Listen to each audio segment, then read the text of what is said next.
Then you've got the shocking sound I'm about to play for you. You're never going to believe this in a million years. You got Jesse Hy Jackson, a man who's built his entire career on race baiting, in my opinion. A man who has used rent-a-mobs to intimidate businesses to get where he is. Lives like a king. Lavish lifestyle. Lives like a king.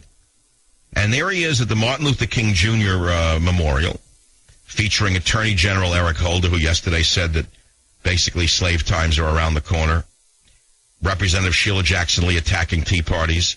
And now, not to be undone, they're all trying to outdo each other. You're not going to believe what you're about to hear. Listen to clips 10 and 11. Lastly, today we're in a pain because we have a captain of the ship of state. But the captain is facing turbulent waters and mutiny on the ship. Those who engage in some lineage of states' rights want to destroy the captain and want to protect those on the deck of the ship. But we're all in the same boat. They were not allowed to topple the ship in 1861. We must not stop them. We must stop them in 2011 and 2012. The Tea Party is not new. It's just a new name, but an old game. Their interest is not negotiation. Their interest is to end the reign of democracy and inclusion. So he's saying the middle Americans who are supporting men like him through high taxation, through affirmative action, through welfare, through government programs, now we must be stopped because we don't want to pay anymore. And he said, we want to end democracy and inclusion. Well, let me tell you something, Mr. Reverend Jackson. If democracy and inclusion means you're taxing me so you can enjoy a life free of work, you're right, I want to stop your brand of democracy. Yeah, you're absolutely right. And to use a slave analogy of a slave ship is really pushing it. Listen, he said 1861.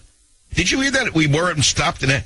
Play clip 11, just the beginning of it again. I want to make sure I heard it right. They were not allowed to topple the ship in 1861. We must not stop. Now, what's with the cracking voice? Do you hear the high-pitched voice that he throws like a ventriloquist to show that he's cracking from the strain of his burden? The burden of Jesse Jackson must be so overwhelming that his voice cracks at moments like this. But you have to have read, as I did in high school, Animal Farm by George Orwell to understand that it's all a charade. It's a sham. It's a sham. You listen to this nonsense. Listen to clip 8. Here's Sheila Jackson Lee, one of the most horrendous human beings in the history of the world, in my opinion. A race baiter who has constantly used race to get where she is and to stay where she is, in my estimation. Listen to what she says in clip 8. My friends, you are now entering a reactionary period, probably worse than post-Reconstruction and the new Jim Crowism. Oh, shut up. Just shut up. Reactionary. A phrase right out of the communists' period of 1930s I tried to explain to you yesterday.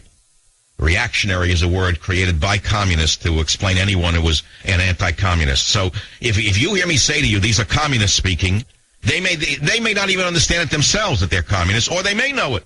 But it doesn't matter. The battle lines have been drawn. There is a civil war in the verbal arena going on. And I am not going to sit here and take this crap from Jesse Jackson, from Eric Holder, from Sheila Jackson Lee, and I'm not going to sit here and be pushed into a corner because they want to guilt trip me. I'm sick of it. I paid through the nose for this garbage all my life.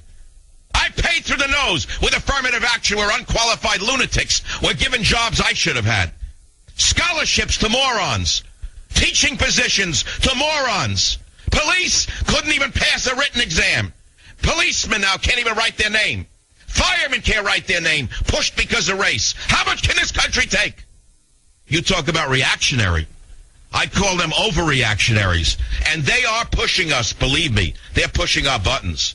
And I'll tell you why Sheila Jackson Lee and Eric Holder and Obama and Michelle are pushing our buttons with excess language and excesses in behavior, because they want you to overreact. They want you to cause a flash so they can release the flash mobs. They want insurrection in this country. They want insurrection because they have no policies. All they have is maximum control.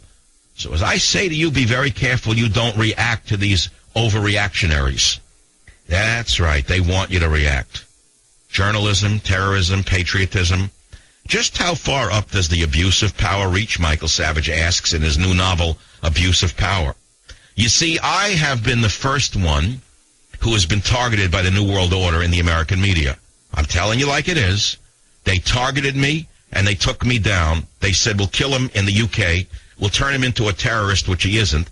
And then we can reverse engineer it and ban him in America. And thus far, they haven't banned me from America. Not yet. But that could come tomorrow.